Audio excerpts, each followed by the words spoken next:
अस्सलामुअलैकुम दोस्तों, क्या आप कभी सोचते हैं कि दुनिया की गर्म तरीन जगहों की तरफ सफ़र करना कैसा होता है। हम आपको ले जाएंगे एक हैरानकुन सफ़र जहां पर सूरज की गर्मी देखने को मिलती है और जहां पर रेत भी है। वीडियो देखकर आपको दुनिया की हैरानकुन जगहों की दुनिया का पहला जायजा लेने का मौका मिलेगा। तो शुरू करते हैं। नंबर 1, दश्त लूत, जो कि ईरान में वाक़िया है। दुनिया की सबसे गर्म जगहों में से एक है। दश्त लूत का नाम दश्त से मंसूख है, जो एक ईरानी कबीले के नाम पर मुश्तमिल है। दश्त लूत का माजी भी इंतहाई दिलचस्प, यहाँ तक कि इस डेजर्ट में कदीम मसनूआत और ममीज भी पाई गई हैं, जो इसके तारीखी अहमियत को साबित करती हैं। इसकी ज़मीन पर गर्मी की शिद्दत बढ़ती ही है, कभी कम नहीं हुई। ये जगह हमें अपने बेमिसाल टेम्परेचर के साथ चेफ्स हैरत में डाल देती है। दश्त लूत के इलाके में शदीद और खुश्क हवा रहती है, जो हरारत को बढ़ाती है। दश्त लूत की जमीन इस जगह की अहमियत एक और वजह से है कि इस जगह का मजहबी किताब में जिक्र किया गया है और इसके कदीम रुकन जो इस मुकाम को एक दिलचस्प मुकाम बनाते हैं। दश्त लूत की जमीन पर कुदरत के हैरत कुन मनाजिर देखने को मिलते हैं। दश्त लूत की जमीन पर जानवरों की मुख्तलिफ इकसाम भी देखने को मिलती हैं। यहाँ के जानवर भी इस जगह की मुनासबत के मुताबिक पाए जाते हैं। दश्त लूत की जिंदगी का कंपैरिजन करना भी एक दिलचस्प तजुर्बा है। Number 2, death valley, California, USA. इसको दुनिया का सबसे गर्म जगहों में शुमार किया जाता है। ये डेजर्ट 7.8 किलोमीटर तक फैला हुआ है, जो कि कैलिफोर्निया से नवाडा तक के एरिया को कवर करता है। डेथ वैली इंसानों के लिए किसी जहन्नुम से कम नहीं। डेथ वैली के इर्द गिर्द बड़े बड़े पहाड़ हैं जो गर्म हवाओं को बाहर निकलने नहीं देते, जिसकी वजह से इस जगह का टेम्परेचर गर्मियों के मौसम में 54.4 सेल्सियस तक पहुँच जाता है, जबकि नॉर्मल मौसम में इस जगह का टेम्परेचर 40 से 50 डिग्री के बीच होता है। इसका मतलब ये नहीं कि यहाँ पर कोई नहीं रहता। यहाँ पर एक गांव है जहाँ पर तकरीबन 500 लोगों की आबादी है। अगर आप डेथ वैली में रहने के बारे में सोच रहे हैं तो आपको भी इसी गांव में रहना पड़ेगा। डेथ वैली में रहना इतना भी आसान नहीं, क्योंकि इस जगह पर दूर दूर तक रेत के टीले हैं और पहाड़ दिखाई देते हैं। अगर आप डेथ वैली में रहते हैं, इस जगह से मार्केट 1 घंटे की दूरी पर है, जबकि वहाँ तक पहुँचने के लिए 1 से 2 बार पब्लिक ट्रांसपोर्ट मिलती है। अगर आपके पास अपनी गाड़ी है तो आप रोजाना जा सकते हैं। डेथ वैली में कोई भी हॉस्पिटल, शॉपिंग मॉल नहीं है। इस एरिया का सबसे बड़ा शहर 2 घंटे की दूरी पर है।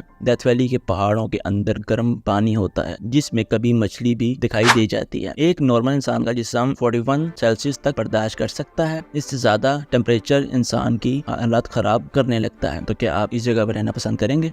नंबर 3, तंबकतू, माली। सहरा डेजर्ट के साउथ में मौजूद ये शहर तंबकतू सर्दियों में भी गर्म रहता है। जनवरी में भी यहाँ का टेम्परेचर 30 डिग्री से ज्यादा रहता है। यहाँ रिकॉर्ड किया गया अब तक का सबसे ज्यादा टेम्परेचर 49 सेल्सियस है। तंबकतू नागर लेक के पास मौजूद एक बहुत ही पुराना सिटी है। ये एक वक्त में अफ्रीका की मशहूर ट्रेडिंग डेस्टिनेशन हुआ करती थी। इस जगह में 60,000 लोग रहते हैं। यहाँ पर गर्मियों में 130 तक टेम्परेचर होता है, जिससे लोगों को अपने आप को बचाना पड़ता है। यहाँ पर अक्सर रेत से भरी आंधी चलती रहती है। इन आंधियों की वजह से इस शहर का अक्सर हिस्से रेत के टीलों से ढका हुआ है। नंबर 4, कबीली, तुनीसिया। तुनीसिया के शुमाल अफ्रीका में वाक़िया कबीली गर्म और खुश सहराई आबो हवा के लिए जाना जाता है, क्योंकि ये सहरा सूबे में वाक़िया है। कबीली तोसिनिया के जनूब में वाक़िया, जो अल्जीरिया के साथ साथ वाक़िया है। ये इलाका सहराई इलाके के करीब है, जो दुनिया के सबसे गर्म और सबसे खुश्क सहराई इलाकों में से एक है। कबीली सहरा की आबो हवा यूनिक टाइप की आबो हवा होती है। इस टाइप की आबो हवा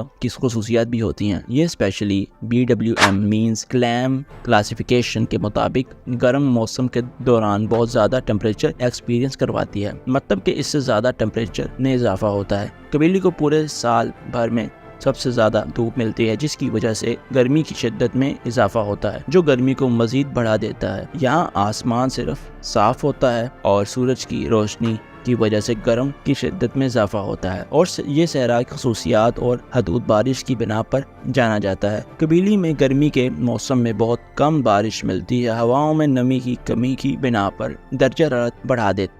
वादी हल्फा, सूडान। वादी हल्फा सूडान के शुमाल हिस्से में वाक़िया है, जो मशरकी दरियाए नील के किनारे सूडान और मिस्र की सरहद के करीब वाक़िया है। वादी हल्फ का मुकाम दरियाए नील के किनारे पर होने की बिना पर तारीखी अहमियत रखा है। ये दरियाए नील के अप और नीचे सामान की मुंतकिली हरकत के लिए अहम तिजारती मरकज था। जो मिस्र और सूडान को जोड़ता था। 20वीं सदी की शुरू में जब मिस्र में आज़वान हाई डैम तामीर हुआ तो नीलम वैली की पानी की सतह बढ़ने के बायस वादी अल्फा जैसे कई गांव और शहर नीची जमीन पर डूबने से बचने के लिए इनको मुंतकिल करना पड़ा। शहर को इसकी जगह मौजूद मुंतकिल किया गया। आपको इस सब में कौन सबसे ज्यादा अच्छा लगा? अगर आपने वीडियो को लाइक नहीं किया तो वीडियो को लाइक कर देंगे, चैनल पर नए आए तो चैनल को सब्सक्राइब करें। हम आपसे मिलेंगे किसी और अगली इंटरेस्टिंग वीडियो में। अल्लाह।